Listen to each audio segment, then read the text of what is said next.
3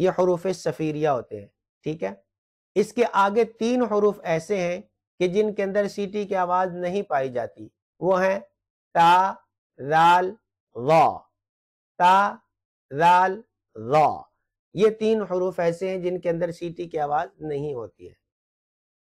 تو یہ جو تا کا لفظ ہے، اس کی بالکل آپ نے اس طریقے سے ادا کرنا ہے کہ اس کے اندر سیٹی کی آواز پیدا نہ ہو، بالکل سائلنٹ لفظ آپ نے اپنی زبان کو ہلکا سا اپنی زبان کو آپ نے اپنے اوپر والے دانت کے نیچے رکھنا ہے، اور بغیر زبان کو بغیر دبائے آپ نے سائلنٹ طریقے سے اس کو ادا کرنا ہے۔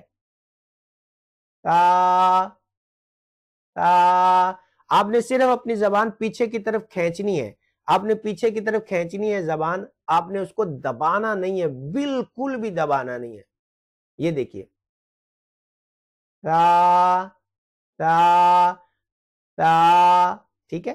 آپ کی صرف آپ نے یہاں پہ سیکھنا ہے کہ اس کو ادا کیسے کرتے ہیں۔ ڈیٹیل میں پھر میں نہیں جا رہا، جو قرہ حضرات میری اس ویڈیو کو دیکھ رہے ہیں ان سے میں بڑی معذرت کے ساتھ کہ میں یہاں پہ نیو اسٹوڈنٹ کو سکھا رہا ہوں، میں ان کو پورا آگے مشکل طریقے نہیں بتا رہا، یہ یہاں لگائیں، یہ زبان یہاں لگائیں، اس کی نوک یہ ہوتی ہے، اس کا سرا یہ ہوتا ہے، اس کی کروٹ یہ ہوتی ہے۔ الحمدللہ مجھے معلوم ہے، لیکن میں یہاں پہ اپنے نیو اسٹوڈنٹ کی جو ہے وہ تربیت کر رہا ہوں کہ ان کو الفاظ نکالنا آ جائے، بس لفظ صحیح نکلنا چاہیے۔ زبان ادھر ادھر لگ رہی ہے، میں اس چیز کی ٹینشن نہیں لیتا، صرف لفظ صحیح ادا ہونا چاہیے، ٹھیک ہے جی۔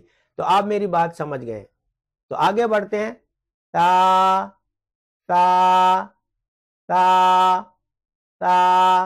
اس انداز سے آپ نے پڑھنا ہے، ٹھیک ہے۔ اگلا لفظ ہے جیم۔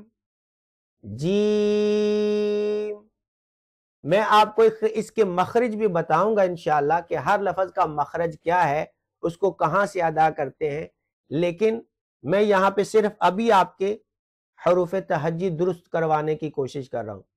اس کے مخرج پہ بھی ہم بات کریں گے کہ ہر لفظ کا مخرج جو ہے وہ کیا ہے، تو مخارج کے اوپر بھی انشاءاللہ ہماری گفتگو ہوگی، وہ آگے چل کے ہوگی انشاءاللہ، ٹھیک ہے۔ تو ابھی ہم نے پڑھنا ہے جیم۔ اچھا، کچھ لوگ لفظ حرف جیم پڑھنے میں جو غلطی کرتے ہیں وہ یہ کرتے ہیں کہ اس کی آواز کو ناک میں لے جاتے ہیں، وہ پڑھتے ہیں جیم۔ تو جیم، اگر آپ نے یہ معلوم کرنا ہو کہ آپ کی آواز ناک میں جا رہی ہے یا آپ کی آواز ناک میں نہیں جا رہی، تو اس کا بالکل آسان طریقہ یہ ہے کہ آپ نے اپنی اس انگلی کو، ایک انگلی جو ہے وہ آپ نے اپنے ناک کے اوپر رکھنی ہے اس طریقے سے، یہ جو سائیڈ پہ جگہ یہاں پہ رکھ لیں، اوپر رکھ لیں یا سائیڈ پہ رکھ لیں، یہ آپ کی مرضی ہے۔ آپ یہاں پہ رکھیں، تو آپ پڑھیں جیم۔ اگر آپ محسوس کریں کہ یہاں پہ حرکت ہو رہی ہے تو اس کا مطلب یہ ہے کہ آپ کی آواز ناک میں جا رہی ہے۔ آپ نے بالکل بھی ٹینشن نہیں لینی، میں آپ کو سکھا رہا ہوں۔ تو اگر آپ محسوس کریں کہ آپ کی آواز ناک میں جا رہی ہے تو پھر اس کا طریقہ کار یہ ہے کہ یہ جو جیم ہے نا، جیم، آپ اس کے اندر دیکھ رہے ہیں کہ آخر میں میم آ رہی ہے، ٹھیک ہے۔ آخر میں جو نیچے گرین کلر کے اندر لکھا ہوا آپ کو نظر آ رہا ہے، آپ دیکھ سکتے ہیں کہ اس میں جیم کے اینڈ میں میم ہے۔ تو اگر آپ محسوس کریں کہ کوشش کرنے کے باوجود بھی یہاں پہ آپ کی حرکت پیدا ہو رہی ہے ناک کے اندر اور ناک سے آواز باہر نہیں نکل رہی ہے، سادہ طریقے سے نہیں پڑھا جا رہا ہے، تو پھر آپ نے کیا کرنا ہے، یہ جو آخر والی میم ہے نا، اس آخر والی میم کو آپ نے نہیں پڑھنا۔ ابھی شروع میں آپ نے خالی جی کہنا ہے، جی، ٹھیک ہے۔ جیسے ابا جی، امی جی، ابو جی، تایا جی، چاچا جی، جب آپ بولتے ہیں تو وہ والا جو جی ہے نا، جیم، یہ والا جی صرف آپ نے پڑھنا ہے، میم کو آپ نے نہیں پڑھنا۔ جب بولیں گے جی، تو جی جب آپ خالی جی بولیں گے تو آپ کی آواز ناک میں نہیں جائے گی۔ تو پہلے آپ خالی جی اس کی آپ پریکٹس کر لیں۔ جب آپ کو مکمل یقین ہو جائے کہ اب آواز ناک میں نہیں جا رہی ہے تو پھر آپ نے آخر میں میم کو ملانا ہے، ٹھیک ہے۔ پھر آپ نے پڑھنا ہے جی،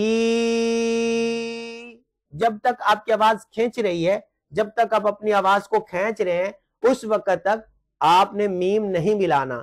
جب اپنی آواز کو آپ کلوز کر رہے ہیں, بند کر رہے ہیں, اس وقت آپ نے بیچ میں میم کو ملا دینا ہے. جیم, جیسے ہی ہونٹ بند ہوں گے آپ کی میم ملے گی, اس سے پہلے میم کو شامل نہیں کرنا. تو یہ آپ اس طریقے سے پریکٹس کریں گے. الف, با, تا, تا, جیم. ٹھیک ہو گیا. اچھا, کچھ لوگ ایسے بھی ہوتے ہیں جو اس انداز سے با تا تا پڑھتے ہیں کہ آخر میں تھوڑا سا جھٹکا لگتا ہے, جھٹکا پیدا ہوتا ہے آخر میں, جیسے با تا سا. یہ بالکل بھی نہیں ہونا چاہیے. آپ نے لے کے جانا ہے اوپر اور بڑے آرام کے ساتھ اس کو چھوڑنا ہے. با, یہ با با, جیسے آپ نے اوپر لے کے جانا ہے اسی نرمی کے ساتھ آپ نے اس کو نیچے لے کے آنا ہے. ٹھیک ہے. با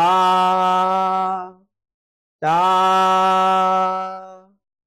تا تا, اس طریقے سے آپ نے اس کو نرمی کے ساتھ اوپر لے کے جانا اور پھر پیار کے ساتھ ہی آپ نے اس کا وائنڈ اپ کرنا ہے, اس کو ختم کرنا ہے. ٹھیک ہے, اس کو مکمل کرنا ہے.